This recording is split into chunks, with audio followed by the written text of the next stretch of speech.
Hello students, good evening, नमस्कार। कैसे हो आप सब? आई होप सब अच्छे हों, घरों में रहें, सुरक्षित रहें। तो आज हम आप लोगों के साथ जो डिस्कस करने के लिए टॉपिक आए हैं वो पॉलिटिकल साइंस की 7वीं वीडियो लेके आए हैं, जो बेहद ही महत्वपूर्ण होगी आप लोगों के लिए। इससे पहले 6 वीडियो आ चुकी हैं, आप एक बार उनको भी देख लीजिएगा। उनके बाद आपकी ये सीरीज जो है हमारी कंटिन्यू चलेगी जब तक आपके ये 15 क्वेश्चंस नहीं हो जाते। तो 1500 क्वेश्चंस की आपकी टोटल सीरीज रहेगी, जो आपके सभी एग्ज़ाम्स के लिए महत्वपूर्ण है। तो जल्दी से जुड़ जाइए, और कंटेंट अगर अच्छा लग रहा है तो लाइक कर दीजिए, और चैनल पे नए हैं तो सब्सक्राइब कर दीजिए।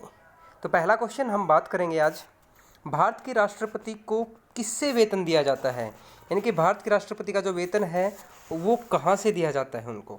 तो ये सबसे बड़ा आज का क्वेश्चन है। तो इसके अगर हम बात करें तो भारत के राष्ट्रपति को जो वेतन दिया जाता है वो संचित निधि से दिया जाता है। ठीक है दोस्तों, संचित निधि का मतलब क्या है? कॉन्सिलेटेड फंड। ठीक है, कॉन्सिलेटेड फंड से दिया जाता है। और इसका वर्णन कहाँ मिलता है? इसका वर्णन मिलता है भारतीय संविधान के अनुच्छेद 266 के अंदर संचित निधि का प्रावधान है। अब संचित निधि के रिगार्डिंग किस किस को वेतन दिया जाता है, यहाँ से अगर मैं बात करूँ तो यहाँ से आपका राष्ट्रपति को दिया जाता है नंबर 1। उसके बाद वाइस प्रेसिडेंट यानी कि उपराष्ट्रपति, उपराष्ट्रपति को भी यहीं से दिया जाता है नंबर 2। उसके बाद हम बात करें कंट्रोलर ऑडिटर जनरल कैग, तो कैग को भी वेतन कहाँ से दिया जाता है? यहीं से दिया जाता है। इसके रिगार्डिंग भी हम जब आपको कंप्लीट संचित निधि के बारे में करवाएंगे संसदीय व्यवस्था के अंदर, तो उस दौरान आपको सारी की सारी चीज़ें और अच्छे से डिटेल में बताएंगे। अभी आप लोगों के लिए इतना सफिशिएंट है।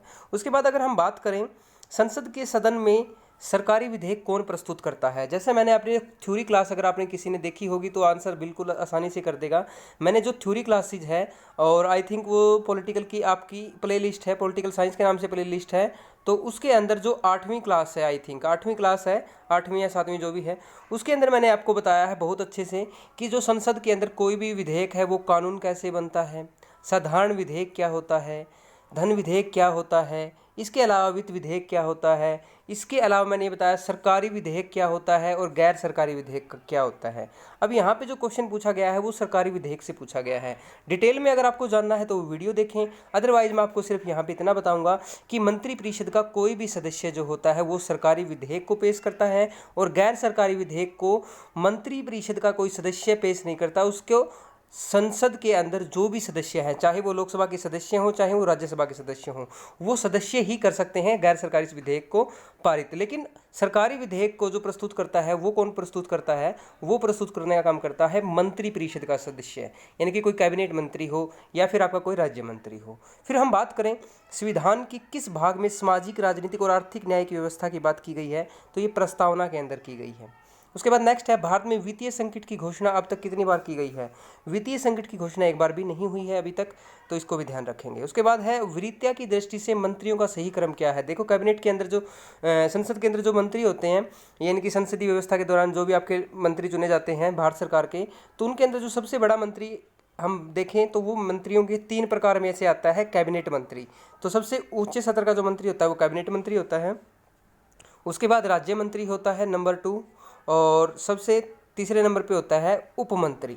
क्लियर है? इनके बारे में जब हम आपको प्रधानमंत्री वाला टॉपिक करवाएंगे तो वो बड़े अच्छे से करवाएंगे ये सारी चीज़ें। अब उसके बाद है, भारत के राष्ट्रपति ने किस मामले में अपनी वीटो शक्ति का प्रयोग किया था? ये भी इंपॉर्टेंट है। जो भारत के राष्ट्रपति हैं उन्होंने भारतीय डाकघर संशोधन अधिनियम, ठीक है, अगर इस अधिनियम की हम बात करें तो ये जो अधिनियम है ये 1986 के अंदर संसद के द्वारा पारित अधिनियम है, भारतीय डाकघर संशोधन अधिनियम। ठीक है, और उस समय जो राष्ट्रपति थे, तत्कालीन राष्ट्रपति की अगर हम बात करें, ज्ञानी जैल सिंह। ठीक है, ज्ञानी जैल सिंह थे उस समय, लिख देता हूँ थोड़ा सा, ज्ञानी जैल सिंह। इन्होंने क्या किया था? पॉकेट विटो का यानी कि प्रयोग किया था, इन्होंने अपनी विटो पावर का प्रयोग किया था। कौन सा अधिनियम था ये? डाक संशोधन अधिनियम 1986 के अंदर, याद रखेंगे आप इसको। उसके बाद क्या हुआ था, इन्होंने इसके ऊपर कोई भी निर्णय नहीं लिया था, इसका जो वो किया था इन्होंने, भाई इसके ऊपर कोई भी निर्णय नहीं लिया। उसके बाद हम बात करते हैं, भारत के किस राज्य में उर्दू को प्रथम राजभाषा का दर्जा मिला है? जम्मू कश्मीर में। मंत्रिपरिषद किसके प्रति जवाबदेही होती है? मंत्रिपरिषद जो होती है सामूहिक मंत्रिपरिषद लोकसभा के प्रति या आपकी लोकसभा या विधानसभा के प्रति उत्तरदायी होती है। मंत्रिपरिषद किसके प्रति जवाबदेही होती है, विधानसभा या लोकसभा, ठीक है। उसके बाद हम बात कर रहे हैं भारतीय संसद की सबसे पुरानी समिति कौन सी है। अगर भारतीय संसद की सबसे पुरानी समिति की अगर हम बात करें तो ये है आपकी लोक लेखा समिति। अब यहाँ से भी क्वेश्चन बनता है आपका, जो लोक लेखा समिति है ये आपके इसका बारे में एक अच्छा क्वेश्चन बनता है, प्राक्कलन समिति की जुड़वा बहन किसे कहा जाता है, ठीक है, प्राक्कलन समिति, ठीक है। प्राक्कलन समिति की जुड़वा बहन किसे कहा जाता है, लोक लेखा समिति को कहा जाता है। उसके बाद लोक लेखा समिति के अंदर सदस्य होते हैं 22 सदस्य होते हैं, जिनमें से 15 सदस्य तो आपके लोकसभा से होते हैं और जो 7 सदस्य होते हैं वो आपकी राज्यसभा से होते हैं। और ये जो सदस्य होते हैं ये 1 वर्ष के लिए निर्वाचित किए जाते हैं, ठीक है। कितने वर्ष के लिए निर्वाचित किए जाते हैं, 1 वर्ष के लिए निर्वाचित किए जाते हैं। इसीलिए इसको हम क्या बोलते हैं, इस समिति को, इसको हम बोलते हैं लघु लोकसभा, ठीक है, लघु लोकसभा भी बोलते हैं इसको। इसके अकॉर्डिंग क्या होता है, अगर चलो इसके बारे में हम आगे बात करेंगे डिटेल में जब आपको समितियां कराएंगे, संसद की वित्तीय समितियां जो भी होती हैं आपकी, प्राक्कलन समिति है जैसे लोक लेखा समिति है, या फिर आपकी लोक लेखा समिति के अलावा सरकारी उपक्रमों की समितियां होती हैं, कुछ तदर्थ समिति जिसको बोलते हैं वो होती हैं, ग्रंथालय समिति, मतलब बहुत सारी समितियाँ होती हैं। उन सभी के बारे में हम डिस्कस करेंगे जब आपकी थ्योरी क्लासेज होंगी। आप थ्योरी क्लासेज को देखते रहें साथ के साथ में, वो भी आपकी रेगुलर आपकी अपलोड की जा रही हैं। उसके बाद आगे देखेंगे भारतीय संसद की सबसे पुरानी समिति तो हो गया। लोकसभा के अध्यक्ष के रूप में कौन शपथ ग्रहण कराता है। अब लोकसभा का जो अध्यक्ष है ना उसको लोकसभा के अध्यक्ष के रूप में ही शपथ ग्रहण कौन कराता है, तो कोई नहीं करवाता भाई। ये क्वेश्चन आपको पता भी है अच्छे से और मैंने बार बार डिस्कस भी किया है, क्योंकि जो भी लोकसभा के सदस्य होते हैं उनको सदस्यों की शपथ दिलाई जाती है, सदस्य पद की, ठीक है। और वो सदस्य पद की शपथ दिलवाता कौन है, राष्ट्रपति दिलवाता है, या राष्ट्रपति द्वारा अधिकृत कोई भी प्रोटेम स्पीकर के रूप में उनको दिलवाता है। अब यहाँ पे देखो क्या लिख रखा है, लोकसभा के सदस्यों को कार्यकारी अध्यक्ष शपथ ग्रहण कराता है।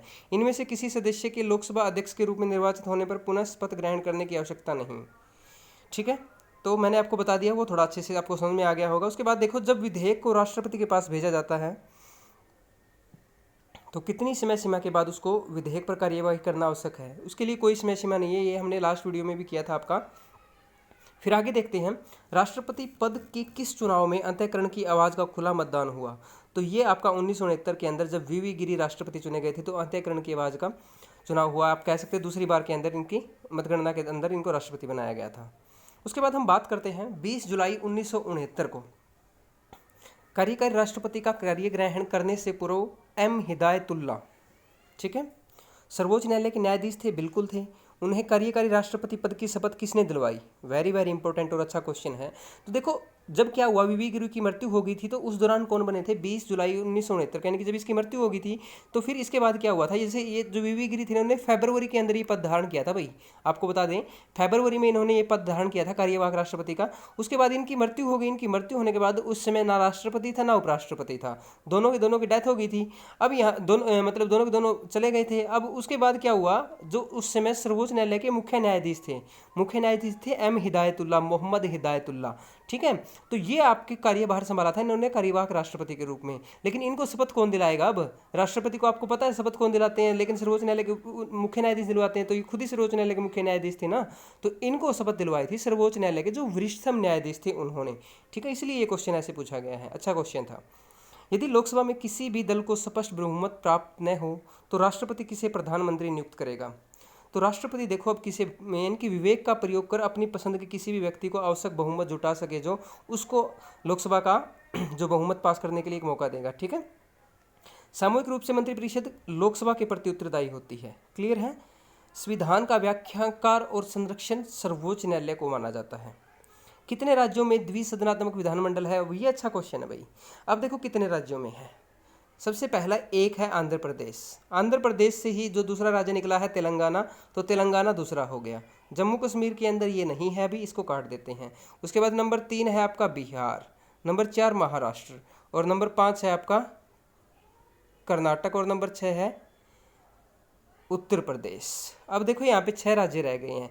लेकिन अगर मैं वर्तमान की बातें करूँ तो आंध्र प्रदेश एक ऐसा राज्य है जिसने अपनी विधान परिषद को त्याग दिया है। विधानमंडल के अंदर जो विधान परिषद है इसने इसको त्याग कर दिया है, यानी कि अब ये यहाँ पे विधान परिषद यहाँ पे नहीं है, क्लियर है। तो आप इसको भी थोड़ा सा अपडेट देख सकते हैं। उसके बाद हम आगे देखते हैं, राष्ट्रीय आपातकाल के दौरान मौलिक अधिकारों के निलंबन संबंधी प्रावधान किस देश के संविधान से लिए गए हैं। तो ये मौलिक जो राष्ट्रीय आपातकाल है, तो आपातकालीन शक्तियाँ हैं, ये आपकी जर्मनी के वाइमर संविधान से ली गई है, यानी कि जर्मनी के संविधान से ली गई है आपातकालीन शक्तियाँ। उसके बाद है संपत्ति के मौलिक अधिकार को किस संविधान संशोधन द्वारा हटाया गया है। ये 44वें संविधान संशोधन के द्वारा हटाया गया है। मौलिक अधिकार पहले 7 होते थे, एक मौलिक अधिकार को हटा दिया है संपत्ति का, और अब इसको क्या कर दिया है, मौलिक अधिकार से हटा के अब इसको 300 क के अंदर रख दिया गया है। ये भी आप थोड़ा सा याद रखेंगे, इंपॉर्टेंट है। नागरिकता प्राप्त करने व खोने के विस्तार में से चर्चा की गई है 1955 नागरिकता कानून के अंदर, ठीक है। राष्ट्रपति की मृत्यु के बाद उपराष्ट्रपति राष्ट्रपति का पद कितने समय तक संभाल सकता है। तो ये आपका जो उपराष्ट्रपति होता है, राष्ट्रपति की अगर मृत्यु हो जाती है तो उसके दौरान अधिकतम 6 महीने तक संभाल सकता है, उसके बाद चुनाव होने जरूरी होते हैं, ठीक है। उस संविधान में मंत्रिपरिषद के प्रधान के रूप में प्रधानमंत्री होने का प्रावधान किस अनुच्छेद में है। तो ये अनुच्छेद 74(1) के अंदर है, ठीक है, प्रधानमंत्री होने का प्रावधान। वेरी इंपॉर्टेंट था, ये याद रखना है। उसके बाद हम आगे बात करते हैं, पंचायतों को सुपुर्द विषयों की सूची संविधान की किस अनुसूची में है। अच्छा क्वेश्चन है, बहुत इंपॉर्टेंट भी है, यानी कि आपसे पूछा गया है कि जो आपकी पंचायती राज व्यवस्था है, ठीक है, तो पंचायती राज व्यवस्था भारतीय संविधान की कौन सी अनुसूची के अंदर दी गई है। वेरी वेरी इंपॉर्टेंट है। तो इसका आपको मिलेगा 11वीं अनुसूची। और 11वीं अनुसूची की अगर मैं थोड़ी सी डिटेल के अंदर बात करना चाहूँ तो यहाँ पे जो 11वीं अनुसूची है, थोड़ा सा नीचे ले लेते हैं इसको, ये रहा। अब जो 11वीं अनुसूची है, 11वीं अनुसूची जो आपका 73वां संविधान संशोधन है, ठीक है, 73वां संविधान संशोधन है 1993 के अंदर इस अनुसूची को जोड़ा गया है। जैसे आपको पता है मूल संविधान के अंदर कितनी अनुसूचियाँ थी, 8 अनुसूचियाँ थी। इसको 73वें संविधान संशोधन के द्वारा 1993 के अंदर जोड़ा गया है। और इस के विषय मतलब जो आपकी पंचायती राज व्यवस्था है, इसके जो विषय हैं वो 29 विषय हैं। अगर हम बात करें 12वीं अनुसूची की, तो 12वीं अनुसूची के अंदर जैसे यहाँ पे पंचायतों का वर्णन मिलता है, तो 12वीं अनुसूची जो है वो आपकी संविधान संशोधन 74वें के द्वारा जोड़ी गई है, 74वां संविधान संशोधन, और 1993 के अंदर ही जोड़ी गई है। लेकिन उसके अंदर क्या मिलता है, शहरी स्थानीय स्वशासन का वर्णन मिलता है, यानी कि शहरी एक क्षेत्र है जो उसका स्वशासन का वर्णन मिलता है। ये आपका ग्रामीण स्वशासन है, वो आपका शहरी निकाय स्वशासन है। क्लियर है। अब जो ग्रामीण है इसके अंदर 29 विषय हैं, और अगर हम शहरी की बात करें तो वहाँ पे सिर्फ 18 विषय हैं। ये दोनों बातें याद रखनी है आपको, दोनों एक में ही करवा दी, ताकि अगर आगे आए भी तो ये वहाँ पे हम इसको डिस्कस नहीं करेंगे। क्लियर है। पंचायतों की निर्वाचन कितने समय के होते हैं। पंचायतों के निर्वाचन 5 वर्ष के लिए होते हैं भाई, ठीक है। और पंचायत का मुखिया आपको पता ही है, सरपंच होता है। उसके बाद हम पंचायतों के निर्वाचन के बाद है उच्च न्यायालय के क्षेत्राधिकार में संकुचन या विस्तार करने का अधिकार किसके पास है, सिर्फ संसद के पास है यह क्षेत्राधिकार। क्लियर है। राष्ट्रपति वित्त आयोग का गठन कितनी अवधि के पश्चात करते हैं। जो वित्त आयोग होता है उसका गठन राष्ट्रपति करते हैं, वो आपके प्रत्येक 2 वर्ष के बाद करते हैं। क्लियर है, इंपॉर्टेंट है, याद रखेंगे आप, ठीक है। उसके बाद है संविधान के अनुच्छेद 263 के अंतर्गत अंतर्जातीय परिषद की स्थापना किसने की। तो राष्ट्रपति ने की है ये। भारत के सर्वोच्च न्यायालय में मुख्य न्यायाधीशों के अतिरिक्त कितने और अन्य न्यायाधीश होते हैं। तो ये 30 होते थे पहले भाई, 2008 तक, ठीक है। 2008 के अंदर ये प्रावधान किया गया था। 2008 के अंदर, 2008 से पहले 30 से कम होते थे, 2008 के अंदर 30 + 1 होने लग गए, यानी कि एक मुख्य न्यायाधीश हो गया और 30 अन्य न्यायाधीश हो गए। लेकिन अभी इनको भी अपडेट कर दिया गया है। बेल बज गई है, जैसे केबीसी के अंदर 9 बजे हूटर बजता है, हमारी भी बेल बजी है थोड़ी सी। 1 मिनट के लिए थोड़ा सा वीडियो को पॉज करेंगे। तो फ्रेंड्स, हूटर को तो हमने संभाल लिया है। अब हम बात कर रहे थे न्यायाधीशों की संख्या के बारे में। तो मैंने बताया आपको वर्तमान की अगर हम बात करें तो वर्तमान के अंदर आपके अभी 32 जज हैं, लेकिन पॉसिबिलिटी कितनी है मैक्सिमम यहाँ पे 34 की पॉसिबिलिटी है। यानी कि अब जो है प्रेजेंट के अंदर 31 के बाद क्या हो गया, 3 जजों की और संख्या बढ़ा दी गई। तो 31 के बाद अब कितनी होगी, ये संख्या 34 हो गई है, ठीक है। यानी कि एक आपका मुख्य न्यायाधीश होगा और 33 अन्य न्यायाधीश होंगे। लेकिन वर्तमान में है कितने, 32 हैं वर्तमान में, ठीक है। वर्तमान में काम कितने कर रहे हैं अभी, 32 हैं, याद रखेंगे। उसके बाद भारत में द्विसदन सदन वाले कुल कितने राज्य हैं, ठीक है। तो यहाँ पे 32 कर लीजिएगा। और यहाँ पे अगर बात की जाए भारत में द्विसदन वाले, अब देखो आंध्र प्रदेश एक ऐसा राज्य है जिसने अपनी विधान परिषद है उसका प्रस्ताव को लौटा दिया है, अब वहाँ पे विधान परिषद नहीं है। तो अगर हम बात करें अब कौन कौन से ऐसे राज्य रह गए हैं जिनके अंदर विधान परिषद है, यानी कि द्विसदन है। एक जम्मू कश्मीर हट गया है, पहले 7 होते थे, एक जम्मू कश्मीर हट गया है और एक हट गया है अब आंध्र प्रदेश। अब रह गए हैं सिर्फ 5। अब 5 में सबसे पहले नाम लिखते हैं यूपी का, ठीक है। फिर हम बात करते हैं महाराष्ट्र की, नंबर 2। फिर हम नंबर 3 पे बात करते हैं कर्नाटक की, ठीक है। नंबर 4 पे हम बात करते हैं तेलंगाना की। और नंबर 5, तो नंबर 5 कौन सा है? बिहार, ठीक है। बिहार हो गया आपका, यूपी हो गया, क्लियर है 2। फिर आपका कर्नाटक हो गया 3, फिर आपका तेलंगाना हो गया 4, और नंबर 5 आपका महाराष्ट्र। ये आपके 5 हैं। उसके बाद हम बात करते हैं अनुसूचित जाति के लिए लोकसभा में कुल कितने स्थान आरक्षित हैं। तो अनुसूचित जाति के लिए अगर प्रेजेंट की बात करें तो ये 79 2008 के परिसीमन आयोग के अकॉर्डिंग है भाई। ये क्वेश्चन थोड़े से मैंने अपडेट नहीं किए, इसीलिए अब आप लोगों को अपडेट करवा रहा हूँ, ताकि जब भी आपको पीडीएफ आपको ये मिलेगी तो उस पीडीएफ के अंदर आपको ये क्वेश्चन ठीक कर लेने हैं, ठीक है। तो 2008 की अगर हम बात करें तो उस दौरान आपके 79 थे, लेकिन जब 2008 के बाद परिसीमन कि जो ये सीटें थी इनको बढ़ा दिया गया, तो ये अब 2020 तक बढ़ा दी गई हैं सीटें। तो इसके दौरान क्या हो गया, जो आरक्षित सीटें हैं ये 79 थी पहले, अब ये हो गई हैं 84।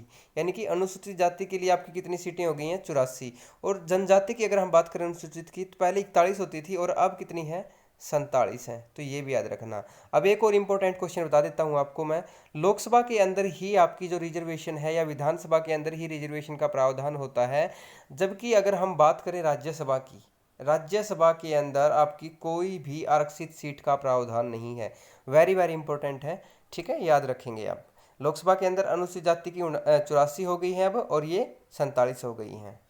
फिर हम बात करते हैं लक्षद्वीप किस उच्च न्यायालय के क्षेत्राधिकार के अंतर आता है। अब देखो लक्षद्वीप की अगर हम बात करें तो लक्षद्वीप आता है आपका केरल उच्च न्यायालय के अंतर्गत, ठीक है, केरल उच्च न्यायालय के अंतर्गत। इनके अंदर स्टूडेंट्स को बड़ा डाउट रहता है भाई कौन सा हाई कोर्ट है जो वो किसके नीचे आता है, ठीक है, कौन सा यूनियन टेरिटरीज है उसके मतलब अंडर के अंदर, भाई वो कौन से ऐसा हाई कोर्ट है जिसके अंडर में वो यूनियन टेरिटरीज आता है। तो वो सारी बातें मैं आपको बता देता हूँ एक बार। अगर हम बात करें सबसे इम्पोर्टेंट कलकत्ता की, कलकत्ता से स्टार्टिंग करते हैं, ठीक है। कलकत्ता से, कलकत्ता जो हाई कोर्ट है आपका, यहाँ पे कौन सा आता है? कलकत्ता के अंदर एक तो पश्चिम बंगाल का आ गया भाई, वेस्ट बंगाल, ठीक है, नंबर 1 कलकत्ता के अंदर। दूसरी बात हम बात करें अंडमान निकोबार की, अंडमान निकोबार, तो ये कलकत्ता के अंडर में आते हैं। केरल का हो ही गया, केरल के अंदर आपका कौन सा आ गया? केरल का है कहाँ पे? एर्नाकुलम के अंदर है। केरल का जो हाई कोर्ट है वो है कहाँ पे? एर्नाकुलम के अंदर है। और ये एर्नाकुलम के अंदर जहाँ पे भी है आपका, उसके अंडर कौन कौन सा आता है? एक तो केरल का हाई कोर्ट आता है और एक साथ में कौन सा आता है? लक्षद्वीप का आता है। तो एक यूनियन टेरिटरीज लक्षद्वीप यहाँ पे आ गया और एक यूनियन टेरिटरीज यहाँ पे आ गया। 2 यूनियन टेरिटरीज मैंने आपको बता दिया है। फिर हम हरियाणा के हैं तो हम बात कर रहे हैं चंडीगढ़ की। तो चंडीगढ़ का यानी कि जो चंडीगढ़ यूनियन टेरिटरी है उसका आपका न्यायिक क्षेत्र कहाँ पे आता है? उसका चंडीगढ़ के अंदर ही आता है। क्लियर है? तो अब हो गए 3 हो गए हैं। उसके बाद हम आगे बात करते हैं।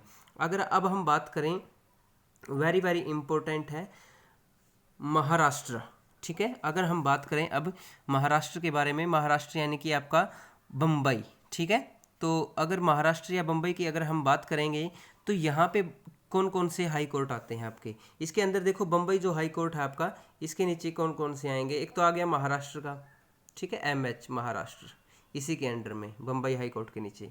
उसके बाद गोवा का भी यहीं पे आ गया भाई, गोवा, ठीक है।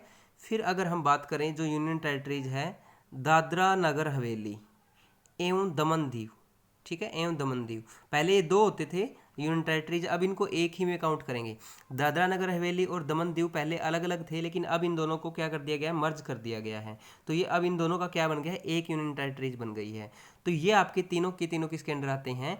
बम्बई हाई कोर्ट के नीचे। अब हम बात करते हैं नंबर 4 मद्रास के बारे में।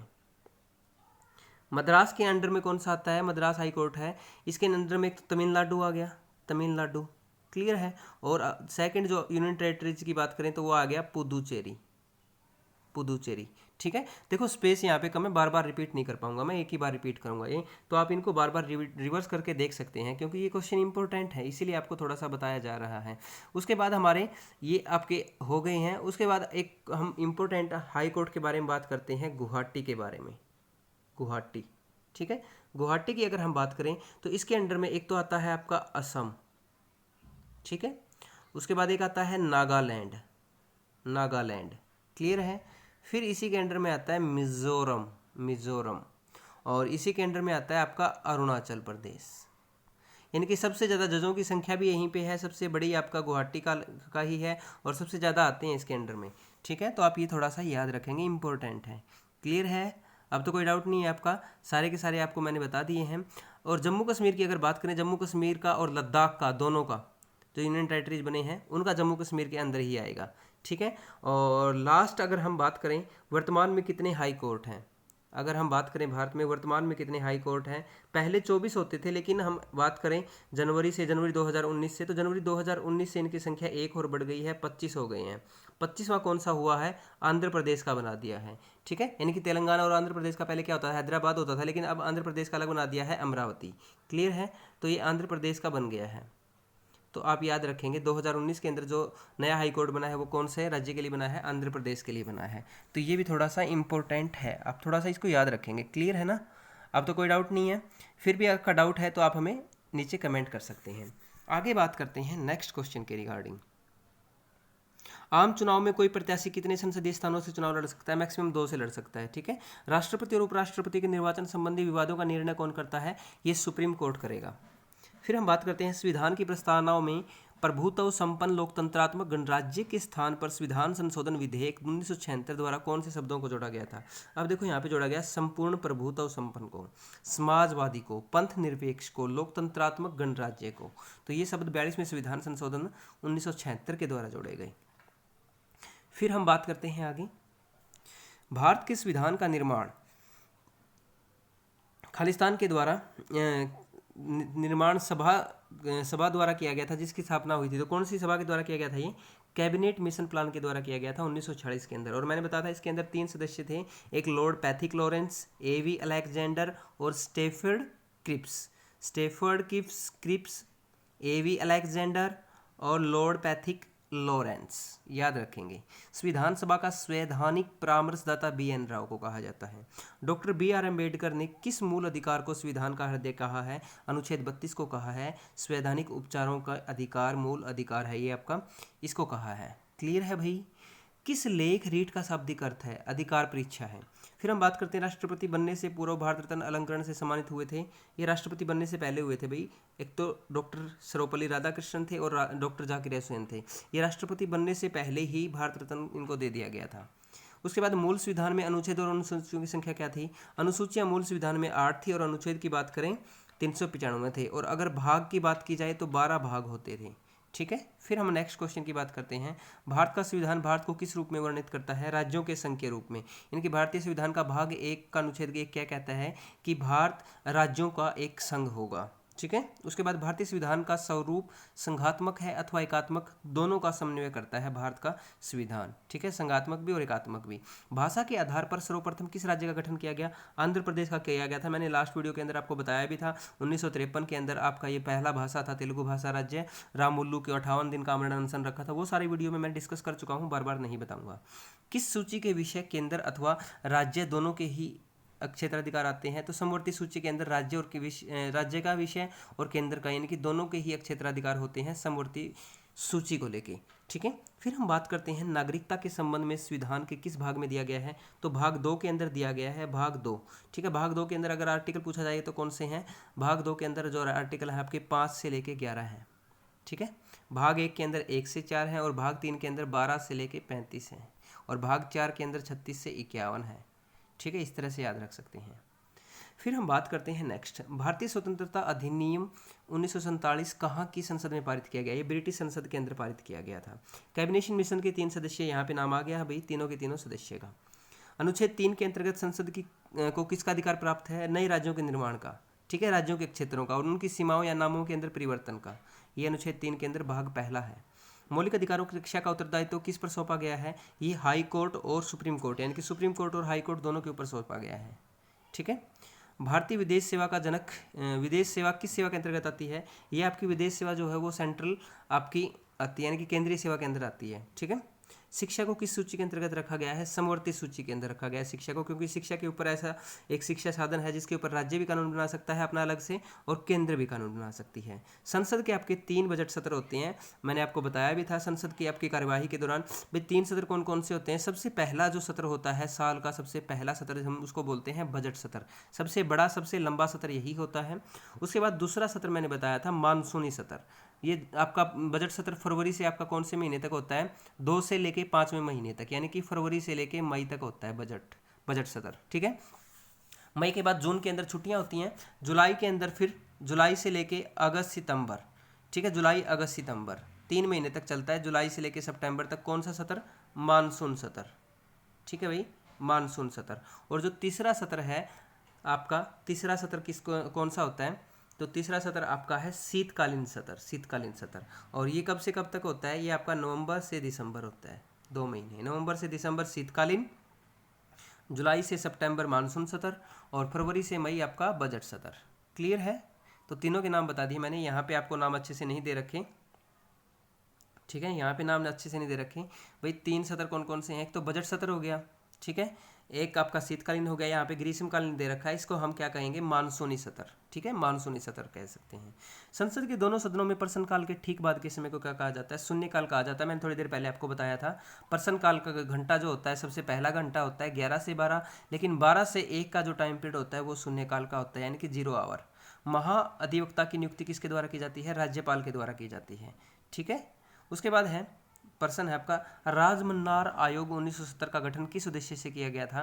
तो ये आपका प्रशासनिक सुधार के लिए किया गया था। भारतीय वन सेवा को किस सेवा के अंतर्गत रखा गया है? ये अखिल भारतीय सेवा के अंदर रखा गया है, अखिल भारतीय सेवा को, यानी कि IFS का अगर आपने नाम सुना होगा, इंडियन फॉरेस्ट सर्विस, ठीक है। तो अनुच्छेद 312 के अंदर अखिल भारतीय सेवाओं का वर्णन मिलता है। राज्यसभा के रिगार्डिंग इसका विशेष अधिकार होते हैं। जिला न्यायाधीशों की नियुक्ति किसके द्वारा की जाती है? राज्यपाल के द्वारा या राज्य न्यायालय के परामर्श से, ठीक है। आप जिला न्यायाधीशों के बारे में बात हो रही थी। आज की वीडियो के दोस्तों अंदर इतने ही क्वेश्चंस करेंगे। उम्मीद करता हूँ आपको ये वीडियो का कंटेंट अच्छा लगा होगा। एक बार जल्दी से लाइक कर दीजिए और चैनल को सब्सक्राइब कर दीजिए, चैनल पे नए हैं तो। आपको इसी तरह लेटेस्ट वीडियो और आपको विद डिस्कशंस हर सब्जेक्ट्स के बारे में हम आपको 1 बाय 1, जैसे एक सब्जेक्ट कवर हो जाएगा उसके बाद सेकंड सब्जेक्ट स्टार्ट कर देंगे आपका। उसके लिए भी आप हमें कमेंट करके बता सकते हैं कि आगे हम जो नेक्स्ट जो सब्जेक्ट होगा वो कौन सा स्टार्ट करना चाहें। भाई आप अगर हिस्ट्री कहोगे तो हिस्ट्री करेंगे, हिस्ट्री के 3 पार्ट है, कौन सा पार्ट करना है, फिर ज्योग्राफी कहोगे तो ज्योग्राफी करेंगे। क्लियर है? तो वीडियो सेशन आपने यहाँ तक देखी, थैंक यू।